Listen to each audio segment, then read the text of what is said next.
일벌들이 여왕벌에게 모여들고 꿀벌이 꽃에 찾아든다. 개미들은 왔던 길을 잃어버리지 않고 다시 되돌아간다. 모두 페로몬이라는 물질 때문이다. 사람에게 있어 페로몬은 이성을 유혹하는 물질로 알려져 있다. 남녀가 이제 열심히 사랑을 나눌 때 그러한 그 특정 페로몬이 서로에게 교감이 돼서 그 사랑을 지속시켜 준다는 그런 그 관찰이 있어요.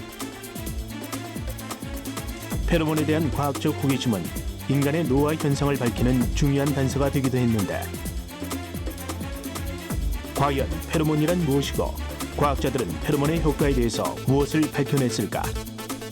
지금 페로몬의 비밀을 밝힌다.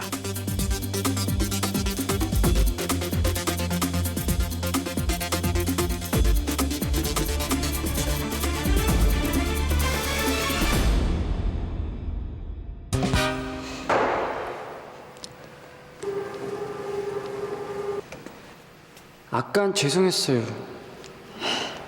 화 안 풀리셨구나. 이거 쓰세요.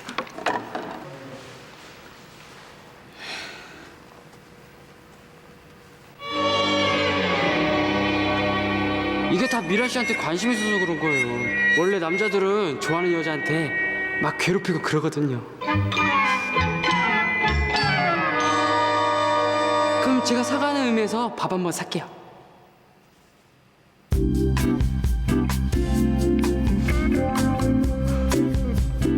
오빠, 저요?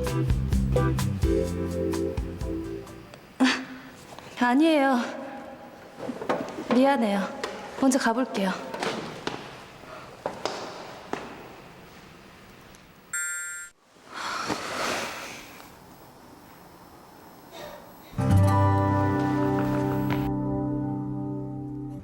옛 연인의 기억을 떠올리는 여자. 이러한 냄새에 의한 기억이 과연 페로몬의 작용일까? 페로몬은 그리스어 운바나다와 자극하다의 합성어로 체외로 운반되어 자극하는 물질이란 의미를 담고 있다. 생물학적 관점에서 재해석하면 동종의 다른 개체에게 정보를 전달하기 위해 동물 체내에서 분비되는 화학 물질의 총칭이다. 사실 페로몬은 이제 동물들에서 먼저 이제 발견이 된 거죠. 그래서 그 이성을 자기 수컷이 암컷을 또 암컷이 수컷을 유혹하는, 그러면서 이제 짝짓기를 원활하게 하기 위해서 이성을 유혹하는, 그렇게 하는 물질로 일종의 이제 호르몬 종류이기 때문에 페로몬이라는 이름을 이제 붙여서 있는데, 동물들은 몸에서 발생하는 독특한 냄새, 즉 페로몬을 통해 의사소통한다. 대부분 짝짓기를 원활하게 하기 위한 수단으로 이용된다. 그 외에도 페로몬은 다양한 기능을 갖는다. 들쥐는 발바닥에 오줌을 뿌려 그 냄새가 흙에 섞이도록 해 자신의 영토임을 나타낸다. 외출하고 돌아온 박쥐는 동굴 안에서 새끼가 이동하면서 뿌려놓은 페로몬 냄새를 따라가 자신의 새끼를 찾는다. 동물들은 이제 그 이미 많이 알려져 있어요. 그러나 페로몬의 종류가 이제 그 명확하게 밝혀진 건 몇 개 안 됩니다. 예를 들면은 벌이라든가 또 저희가 연구하는 이제 예쁜 꼬마선충, 그리고 그 정도지. 사실은 여러 동물의 페로몬이 있어서 작용하는 거는 보여지는데 어느 물체가 정확하게 어떤 기전을 하는지는 아직도 연구가 진행되고 있습니다. 페로몬의 연구는 곤충에서 많이 이루어진다. 짝짓기 수단 외에도 페로몬은 다양한 형태로 나타난다. 대표적인 사례로 볼 수 있는 것이 여왕벌과 일벌의 관계다. 여왕벌이 낳은 알 중에서 수정이 되지 않은 알에서는 수펄이 태어나고, 수정이 된 알에서는 암컷이 태어난다. 이때 암컷은 여왕벌이 분비하는 페로몬에 의해 난소 발달이 억제돼 생식 능력이 없는 일벌이 된다. 꿀벌 사회에서는 암컷이지만 생식 능력이 없는 일벌은 평생토록 일만 한다. 여왕벌의 페로몬 때문이다. 이성을 유혹하는 성 페로몬 외에도 여왕벌처럼 다른 개체의 생식 능력을 억제하는 계급분화 페로몬 등도 있다. 여왕벌과 일벌 외에도 다양한 페로몬을 갖고 있는 곤충이 바로 개미다. 개미의 몸속에는 수많은 외분비샘이 존재한다. 각 분비샘마다 서로 다른 종류의 페로몬이 들어있다. 개미는 이 페로몬을 이용해 먹이끼를 찾아가는 데 사용한다. 일정한 장소나 방향을 알리는 길잡이 페로몬이다. 그런가 하면 무리에게 위험을 알리는 경보 페로몬, 먹이가 있는 곳을 알리는 집합 페로몬 등이 있다. 페로몬이라는 화학물질이 최초로 확인된 것은 70여 년 전으로 거슬러 올라간다. 1930년 독일 화학자 아돌프 부테난트는 암나방이 극소량의 화학물질을 분비하자 3에서 4km 떨어진 곳에 있던 수컷들이 털을 부들부들 떨면서 날아오는 것을 보고 이 물질을 연구해 9년 뒤 39세의 젊은 나이로 노벨상을 받았다. 뭐 이미 이제 페로몬이라는 게 이제 밤비콜 이제 누에나방에서 제일 먼저 이제 발견이 되는데 이미 1930년대에 이미 이제 발견이 돼 있기 때문에 역사는 굉장히 깁니다. 그리고 왜 이제 선진국이나 이런 외국 같은 데는 이런 페로몬을 이용한 그 역사가 굉장히 길고요. 그리고 이제 페로몬 연구하는 그 사람들도 굉장히 많고 학자들도 그리고 그 학문의 수준도 굉장히 지금은 높고요. 그래서 이제 굉장히 많은 사람들이 하고 있고 실제로 예찰용으로 뭐 농업에서나 산림에서 그 해충들 이제 모니터링 얼마나 발생하는지 그런 거 정확한 시기 등을 예측하는데 굉장히 많이 쓰이고 있고 지금도 굉장히 많은 연구들이 이루어지고 있습니다. 곤충의 페로몬은 일찍이 그 효과가 입증되었고 과학적으로 많은 연구가 이루어지고 있다. 그렇다면 과연 사람에게도 페로몬이 존재할까? 사람에 대한 페로몬의 효과는 과학적으로 아직까지 입증된 바가 없다. 사람의 페로몬은 1813년 야곱슨이라는 과학자에 의해 페로몬을 인식하는 보메로 나잘 기관이 코에서 발견된 후 1995년 땀에 포함된 안드로스테논과 여성의 질 분비액 속에 들어있는 코풀린이 사람의 페로몬이라는 것이 밝혀졌습니다. 몇 가지 비교 실험 연구에 의하면 안드로스테논과 코풀린은 이성의 관심을 끝나는 보호가 있지만 아직까지 과학적 근거는 미약한 상태입니다. 그것이 사람에게도 있다. 또 뭐 없다고 주장하는 사람도 있고요. 사람에서는 없다 이런 사람도 있는데 사람에게서도 페로몬이 존재한다. 이렇게 이제 왜 우리가 어떤 이성을 만나면 이렇게 갑자기 끌리거나 첫눈에 반한다 이런 걸 얘기하잖아요. 그런 것이 뭐 페로몬의 작용이 아닐까. 또 몇 년이 지나면 다시 이제 시들해지고 뭐 페로몬이 좀 뭐 줄어들어서 그런 것일 거다. 뭐 이렇게 이제 추정들을 하는 거죠. 최근 미국에서는 이성의 취치만으로 데이트 상대를 정하는 미팅 프로그램이 인기를 끌고 있다. 일명 페로몬 데이트다. 사흘 동안 입고자 한 티셔츠를 가져와 냄새를 맡게 해 가장 마음에 드는 취치를 가진 티셔츠 주인과 커플이 되는 방식이다. 하지만 사람에게 있어 페로몬의 존재는 아직 확실하지 않다. 페로몬은 인간이 아닌 곤충의 호르몬 연구로 존재가 입증된 것이다. 그럼에도 불구하고 우리가 페로몬에 집중하는 이유는 무엇일까? 사실 이런 페로몬을 포함해서 호르몬이라는 거는 굉장히 신비하고 미묘한 물질입니다. 그러니까 우리 몸에서 아주 극미량이 마이크로그램 내지는 피코그램 단위로 분비되는 정말 적은 양이 분비돼서 혈액 속을 이렇게 흘러다녀서 장기에 이제 도착해서 작용을 나타내는데 이 작은 물질이 정말 많은 우리 몸에 영향을 나타내거든요. 사실 남성 호르몬 같은 경우도 그것이 분비가 잘 되면은 남자가 남자답게 남자다움을 잘 유지하다가 어느 순간 떨어져 버리면은 남성성을 잃어버린다든가 마찬가지로 여자가 이제 폐경 이후에 여성 호르몬이 떨어지면은 여성성을 서서히 이제 상실하는 거죠. 그 페로몬도 뭐 그런 호르몬의 일종으로서 뭐 이성을 유혹한다든가 그러는 것에 충분히 작용을 한다고 생각을 합니다.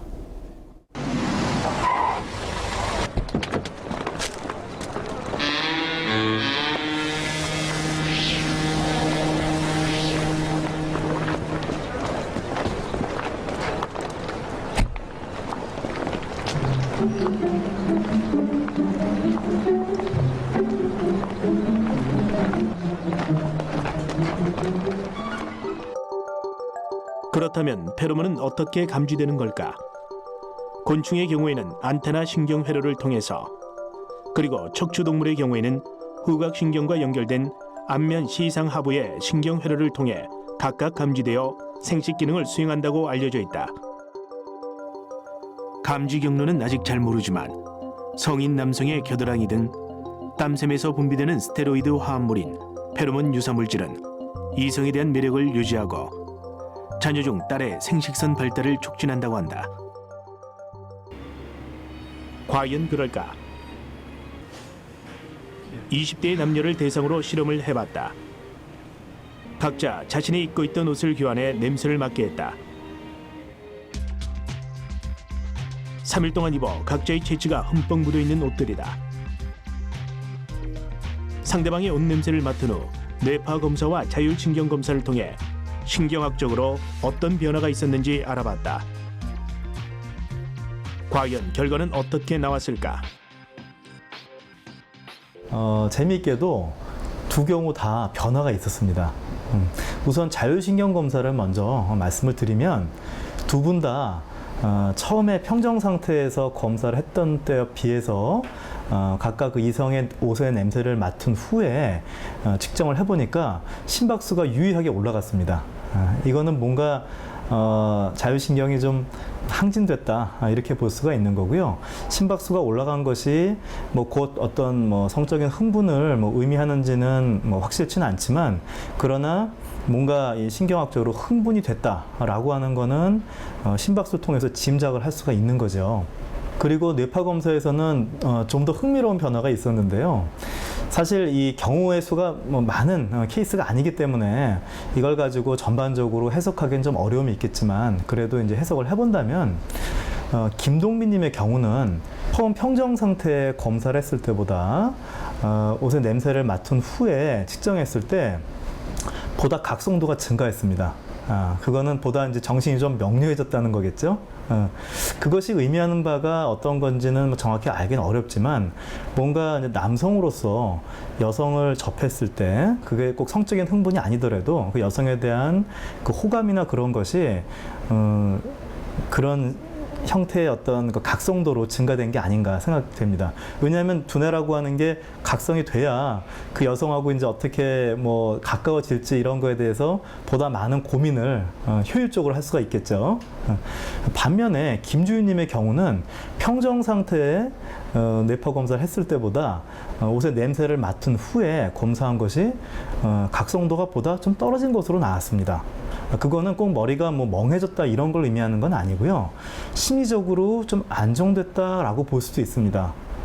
그 경우를 한번 생각을 해보면은 여성들이 남성들을 대할 때 어떤 우리가 뭐 예전부터의 그 진화론적으로 뭐 이제 본다면은 남성이 여성들에게 주는 심리적인 안정감이 분명히 있거든요.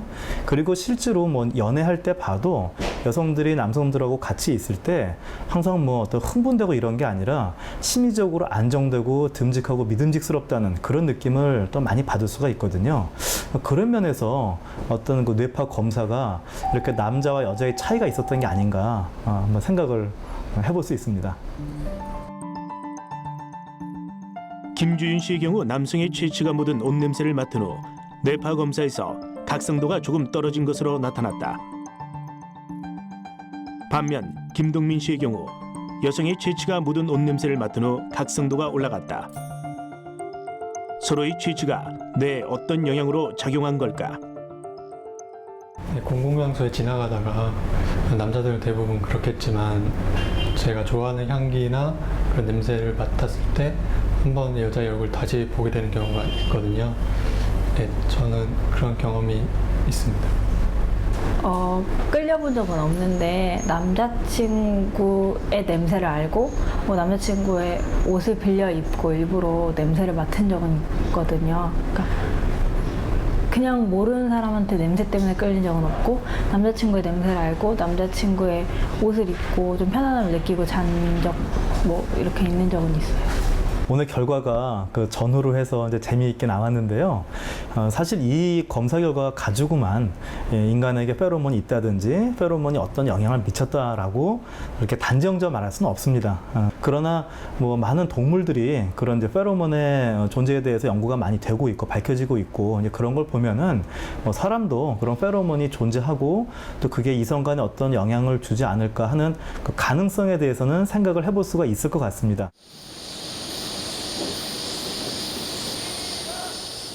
최근 페로몬을 가장 많이 활용하고 있는 분야는 해충 방제 분야다. 지난 3년간 친환경적 방제법에 대한 연구를 진행해온 국립산림과학원. 과학원은 그간의 연구 내용을 바탕으로 최근 페로몬을 이용한 미국 흰물나방과 해양 목명나방 시범 방제를 실시했다.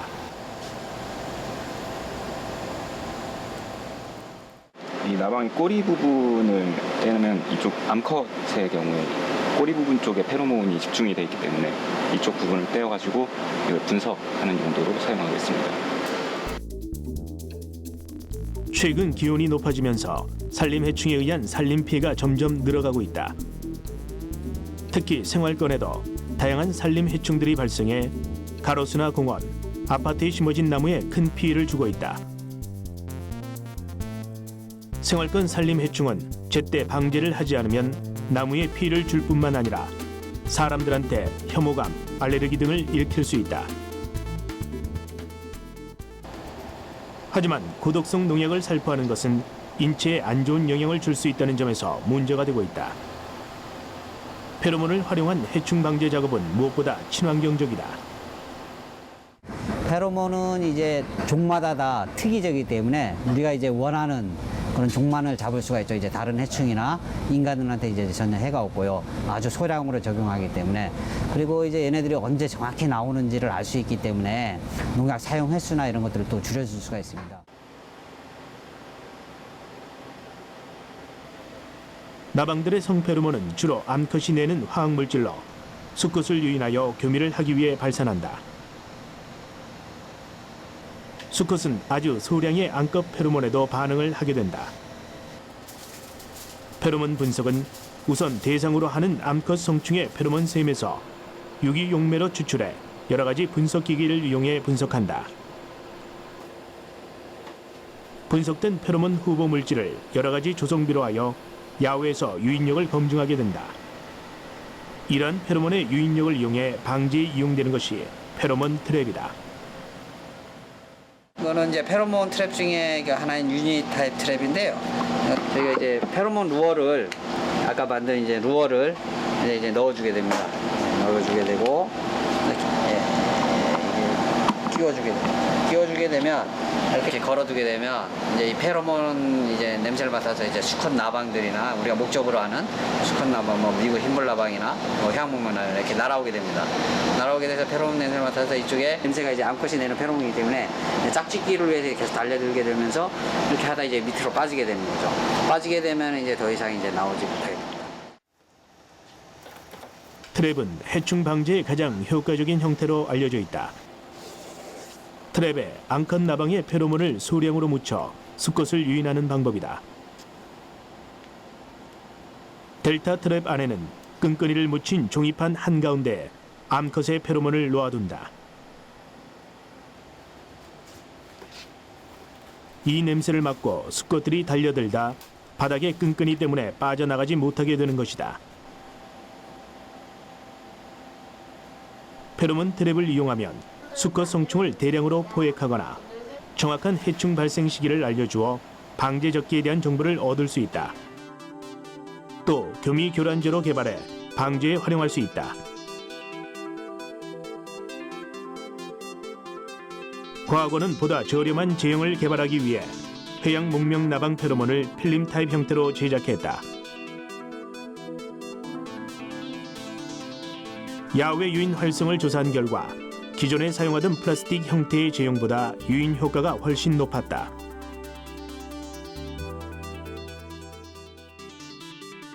실제 산림에 적용해본 결과 미국 흰물나방의 경우 유니트랩에서 유인 효과가 컸다. 2012년도에 서울 중계동에서 미국 흰불나방 페로몬을 가지고 유인 활성 실험을 한 결과 유니트랩에서 트랩당 29마리, 델타 트랩에는 트랩당 평균 21마리가 포획됐고 페로몬을 설치하지 않은 트랩에는 한 마리도 채집되지 않아 페로몬의 유인 효과가 크다는 것을 알 수 있었다. 회양목 명나방 페로몬 트랩을 걸게 되면 그 회양목 명나방 이제 성충이 나오는 시기를 알 수가 있고요. 그리고 그 트랩에 잡히는 그 회양목 명나방 수컷 숫자를 보면 여기가 그 밀도를 알 수가 있습니다. 올해 회양목 명나방 그 밀도가 뭐 높거나 낮거나 이걸 알 수 있기 때문에 이게 약을 쳐도 돼야 될지 안 해야 될지 그것도 이제 저희가 결정을 할 수 있고 그 자체 내로 유인이 되기 때문에 수컷 밀도를 떨어뜨려서 이제 암컷이 이제 교미할 기회를 줄이는 거죠.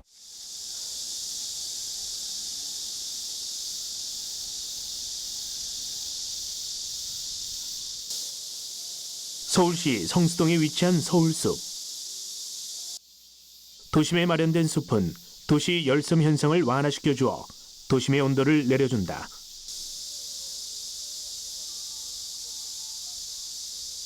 나방과 각종 해충 문제만 해결된다면 도시숲은 도심을 사는 현대인들에게 더없이 소중한 휴식처다. 때문에 국립산림과학원은 지난 4개월간 서울숲에서 페로몬을 활용한 시험 방제를 실시했다.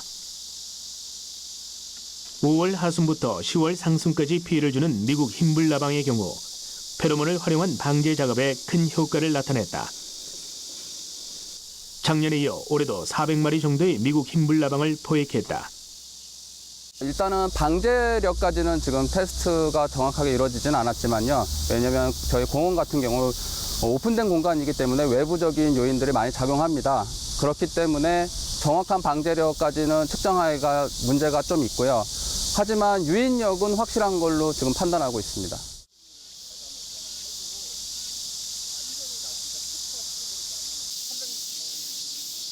우리나라에서 가로수나 종원수로 인기가 높은 것이 바로 회양목이다.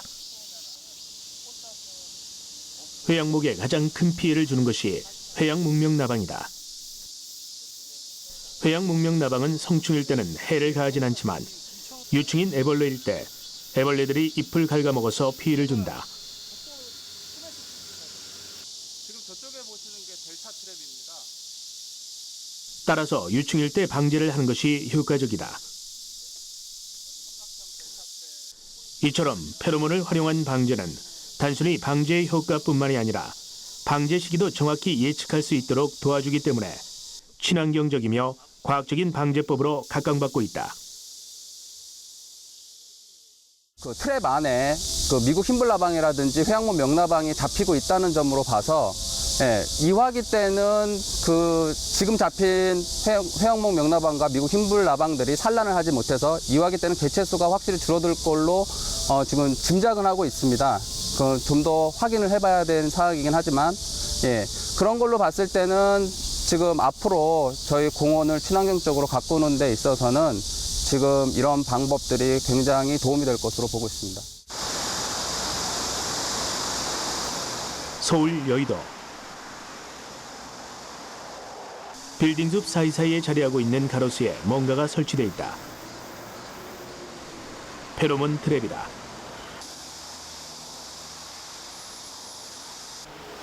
과학원은 미국 흰불나방의 페로몬 트랩을 여의도와 전국에 설치, 모니터링하고 있다.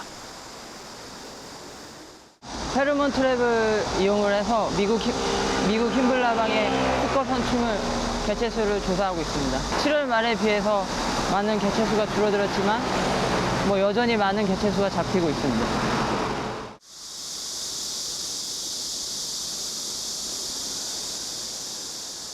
미국 흰불나방을 방지하는 데는 8월이 적기다. 유충들이 무리지어 있기 때문에 발견이 쉽고 이때 피해를 입은 부위를 집중적으로 방지한다면 그 효과를 높일 수 있는 것이다. 이렇게 페로몬 트랩을 이용하면 미국 흰불나방의 발생 시기와 발생 밀도를 파악해서 방제 여부와 방제 시기를 효율적으로 파악할 수 있다.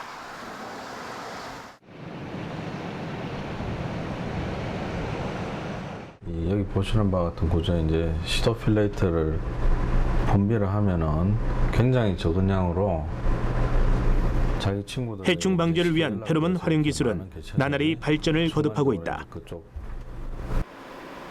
성균관대 류도영 교수팀은 한국기초과학지원연구원과 함께 페로몬 촉매 합성법을 세계 최초로 개발했다.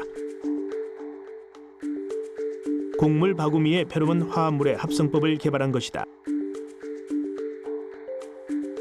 길이 약 4mm의 곡물 바구미는 쌀과 밀 등의 곡물에 큰 피해를 주는 해충으로 나달 하나하나의 구멍을 뚫고 알을 낳으며 서식하고 있다. 곡물 바구미는 수컷이 곡물 저장소에서 시토필레이트라는 집합 페로몬을 분비시켜 암컷과 다른 수컷 등을 모이게 한다.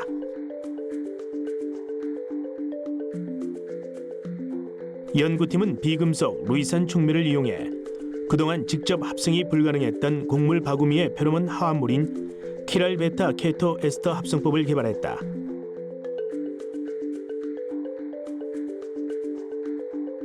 곡물 바구미가 분비하는 페로몬인 시토필레이트는 키랄 물질로 많은 단계를 거쳐야 합성이 가능하다. 따라서 그 양을 확보하는 데 어려움이 많았다.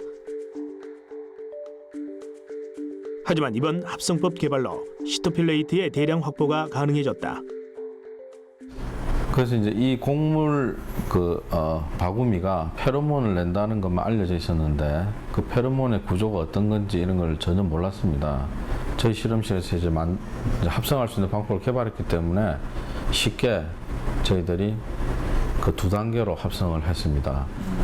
그래서 이 곡물 바구미의 페로몬이 왜 중요하냐면 이 페로몬을 뿌림으로 해서 곡물 바구미들이 모여들게 됩니다. 네, 그래서 쉽게 이해하시면 곡물 바구미들을 그러니까 쌀 속에 있는 곡물 바구미를 밖에서 저희들이 페로몬을 뿌림으로 해서 전부 다 밖으로 나올 수 있다. 이렇게 쉽게 이해하시면 되겠습니다. 마음에 드는 이성이 나타나면 몸속에서 자연스럽게 분비되는 것으로 알려져 있는 페로몬. 일반적으로 페로몬은 생식 기관을 발달시키고 성적 매력을 드러내는 등 번식에 중요한 역할을 한다고 알려져 있다. 그런데 페로몬 중에는 노화를 조절하는 역할을 하는 것도 있다. 인간이 태어나 자라서 성인이 되고 늙어가는 것은 자연스러운 일이다. 하지만 조금이라도 더 젊게 노화를 최대한 늦추고 싶어하는 욕망 또한 인간의 본능이다. 만약 노화를 늦추는 페로몬이 있다면 어떨까?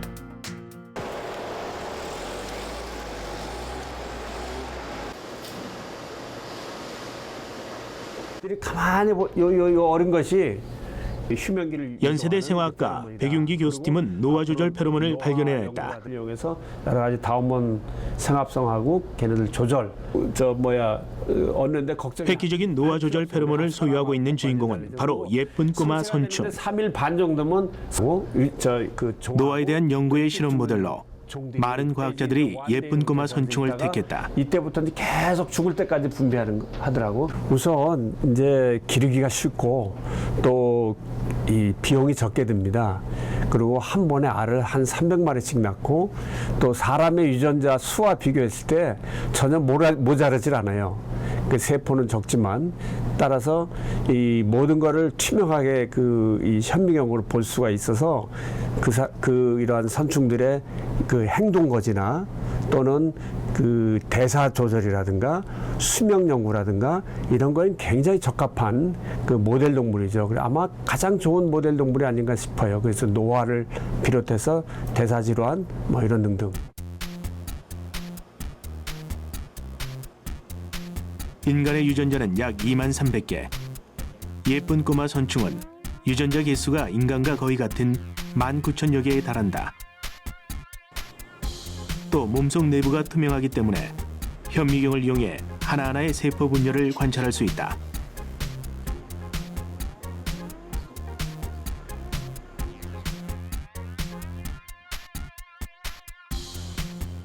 실험실에서 유지 배양하기 쉽고 한 번에 300개의 알을 낳으며 알에서 성충이 되는 기간도 3일이면 충분하다.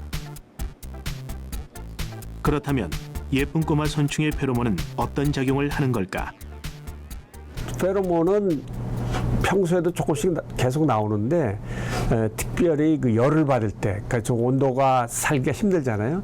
또는 먹이가 좀 없을 때, 또는 개체 수가 많아져 가지고 막 이렇게 밀집도가 높을 때, 그때 이제 페로몬을 다량 분비합니다. 그러니까 2배에서 3배 이상 늘어나요, 평소보다. 그래서 이제 그 늘어난다는 얘기는 뭐냐면 지금 스트레스가 많이 걸려 있다. 그러니까 지금 스트레스를 피하는 방향으로 가라. 그래서 스트레스 피하는 유일한 방법은 걔네들이 쉬는 겁니다. 그래서 우리가 얘기하는 휴면기로 들어가요. 그래서 휴면기에 들어가면 걔네들의 수명이 보통 8배에서 10배까지 그냥 편안하게 살 수가 있습니다. 그리고 이제 환경이 좋아지면은 페로몬도 있지만 영양분이 많으니까 이제 다시 깨가지고 나머지 자기 그 일생을 살아가는 아주 신비한 재주를 갖고 있어요. 예쁜 꼬마 선충은 자라다가 먹이가 없거나 온도가 높아지는 등 주변 환경이 나빠지면 제2유충기에서 제3유충기로 가지 않는다. 페로몬을 내뿜어 다우어 유충기, 일종의 휴면기에 들어가기 때문이다. 백윤기 교수는 이 페로몬을 다우몬이라 이름 지었다. 보통 예쁜 꼬마 선충의 수명은 18일 정도. 그러나 한번 다우어 유충이 된 선충은 이에 10배 정도인 최대 6개월까지도 살 수 있다. 다우어 휴면기가 끝나면 다시 정상 주기로 돌아와 나머지 일생을 살아간다. 플레이트 내에 다우몬을 처리하면 이제 벌레들이 이러한 다우몬을 인식해서 그 다우어라는 특이적인 휴먼기로 들어가게 됩니다. 휴면기라고 어떻게 보면 이제 성장이 멈추고 그대로 깊은 잠에 빠져 있다고 생각합니다. 한마디로 예쁜 꼬마 선충은 스트레스를 받으면 페로몬을 방출해 성장을 멈춘다. 즉, 스스로 노화를 막는다. 이런 예쁜 꼬마 선충의 다우몬에는 어떤 비밀이 숨겨져 있는 걸까? 만약 사람에게 적용시킨다면 노화의 비밀을 풀 수도 있을 것이다. 과연 예쁜 꼬마 선충은 어떻게 노화를 조절하는 걸까? 그러니까 다우몬이 노화 조절하는 원리는 간단합니다. 기존에 이제 성장이라든가 노화 과정을 진행하는 그 신호 전달 체계가 있거든요. 인슐린, 특히 인슐린 신호 전달 체계를 그 스탑을 시켜요. 정지를 시켜요. 그러면 성장이 셀 사이클이라든가 세포 주기가 멈춰요. 순간적으로. 그리고 멈춘 상태가 이제 다우몬이 존재하는 오래됩니다. 그러다가 음식이 이제 공급되면 그 인슐린 신호 전달이라든가 세포 주기는 다시 회복이 돼서 정상으로 돌아가는 거죠. 그래서 잠시 그 성장 과정의 스피드를 그 스트레스로 인해서 멈추게 해서 그 굳이 스트레스 속에서 얘네들이 고통하지 않도록 이렇게 막아주는 역할을 하는 거죠.